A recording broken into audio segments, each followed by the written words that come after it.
నెల్లూరు జిల్లా కావలి రూరల్ మండలం రుద్రకోట గ్రామంలో శ్రీ మద్విరాట్ పోతులూరి వీరబ్రహ్మేంద్రస్వామి విగ్రహ ప్రతిష్ఠ ఉత్సవాలలో భాగంగా శనివారం ఎద్దులు బండలాగు కార్యక్రమం నిర్వహించారు. ఈ కార్యక్రమాన్ని కావలి ఎమ్మెల్యే కావ్యకృష్ణారెడ్డి కొబ్బరికాయ కొట్టి ప్రారంభించారు.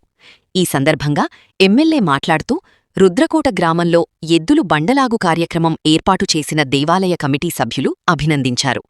ఈ ఎద్దులు బండలాగు పోటీలో పాల్గొంటున్న అందరికీ ఎమ్మెల్యే శుభాకాంక్షలు తెలిపారు.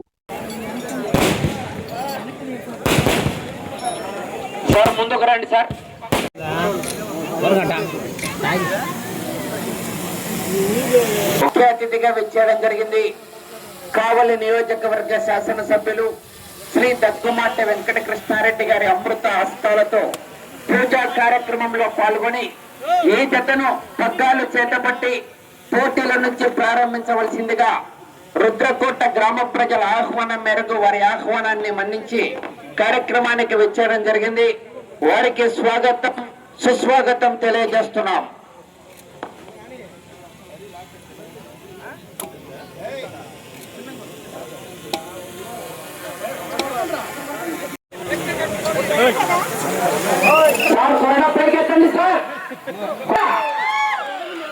కావలి నియోజకవర్గంలో ఎక్కడ బండలాగులు పోటీలు నిర్వహించినా కూడా తమ వంతు సాయంగా ఆర్థిక సౌజన్యాన్ని మరియు కార్యక్రమానికి ఎన్నో ముఖ్యమైన పనులు ఉన్నప్పటికీ కూడా ముఖ్య అతిథిగా విచ్చేయడం జరుగుతుంది. దగ్గుమాటి వెంకటకృష్ణారెడ్డి గారు కావలి నియోజకవర్గ శాసనసభ్యులు.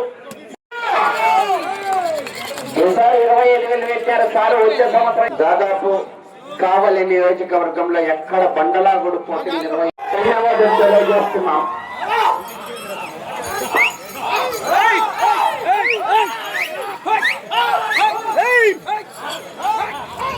మొదటి జత వారు రెడీ చేసుకున్నానా? అశోక్ గారు రుద్రకోట వారి జత ఇబ్బంది లేదు.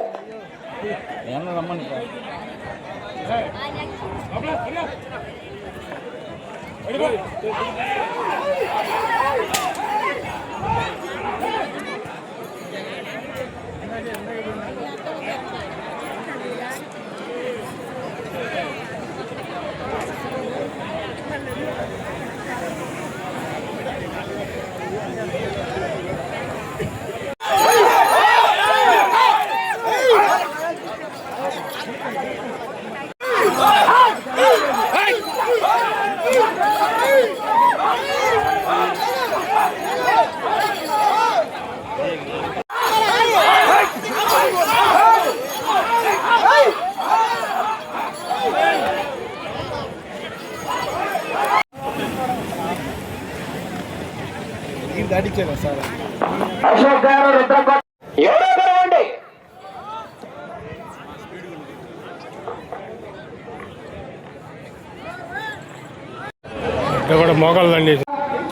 ఈరోజు బ్రహ్మం గారి విగ్రహ ప్రతిష్టకు ముందు ఎద్దులను గౌరవిస్తూ ఆ ఎద్దుల గిట్టలు తగిలిన వేళ ఈ పుణ్యభూమి పవిత్ర భూమిగా మారుతుందని, ఎక్కడ గోవు సంచరిస్తే ఆ ప్రాంతం పుణ్యభూమిగా మారుతుందని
వ్యవసాయదారులకి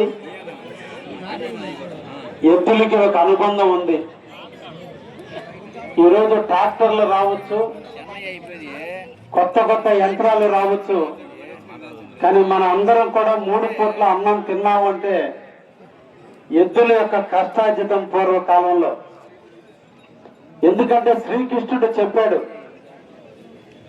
గోధువులు వేళ, గోవులు ఇంటికి వచ్చే వేళ ఆ దుమ్ము మన శరీరానికి తాకితే స్నానం చేసినంత పుణ్యం అని మన సనాతన ధర్మం చెబుతుంది. అందుకనే ప్రతి ఇంట గోవు ఉండాలని, ఆ గోవును పూజించాలని, ఆ గోపేడతో ఇల్లంతా అల్లుకోవాలని, గోపంచకం ఇల్లంతా చల్లుకోవాలని మనకు చెప్పి, కాబట్టి అప్పట్లో జబ్బులు వచ్చేవి కాదు. ఈరోజు ఆ గోవులు అంతరించబట్టే ఈరోజు మన అందరం కూడా జబ్బులు పాలవుతున్నాం. కానీ ఈరోజు రుద్రకోట యువతను అందరినీ కూడా అభినందిస్తున్నా. ఈ రోజు రుద్రకోటలో ఎద్దుల్ని తీసుకొచ్చి ఈ పుణ్యభూమి అయినటువంటి, ఈ పవిత్రమైనటువంటి విద్యార్థులు చదువుకున్నటువంటి ఈ నేలలో, ఎద్దుల గిట్లు తగిలినటువంటి నేలలో ఈ రోజున ఎద్దుల పోటీలు పెట్టి 1200 కేజీల బరువు ఉన్నటువంటి బండను లాగే కార్యక్రమాన్ని ఈరోజు ఏర్పాటు చేసి ఇంతమంది వేలాది మందిగా గ్రామస్తులు అందరూ కూడా కష్టాలన్నీ మర్చిపోయి ఆనందంగా కొద్దిసేపు పూర్వకాలాన్ని గుర్తు చేసుకుంటూ ఎద్దులను చూసి మురిసిపోయేటట్టుగా, వాటి నడకను చూసి ఆనందించేటట్టుగా బండ లాగుతుంటే ఆ బండ లాగేటప్పుడు ఉన్నటువంటి కేరింతల మధ్య మీరు అందరినీ కూడా ఆనందింపచేయాలని ఈ రోజు ఈ దేవస్థాన కమిటీ నిర్వాహకులందరూ కూడా ఈ కార్యక్రమాన్ని నిర్వహిస్తున్నందుకు వారిని ప్రత్యేకంగా అభినందిస్తూ, ఒక మంచి కార్యక్రమం. ఎద్దులు, నేను కూడా ఒక వ్యవసాయ కుటుంబకునే, వ్యవసాయం చేశాను కాబట్టి నాకు కూడా ఎద్దులను చూడంగానే పులకించింది. కాబట్టి వాటితో కొద్దిసేపు నేను కూడా పాల్గొనే అవకాశం కల్పించినటువంటి రుద్రకోట గ్రామ ప్రజానికానికి అందరికీ కూడా ధన్యవాదాలు తెలియజేస్తున్నా. మీ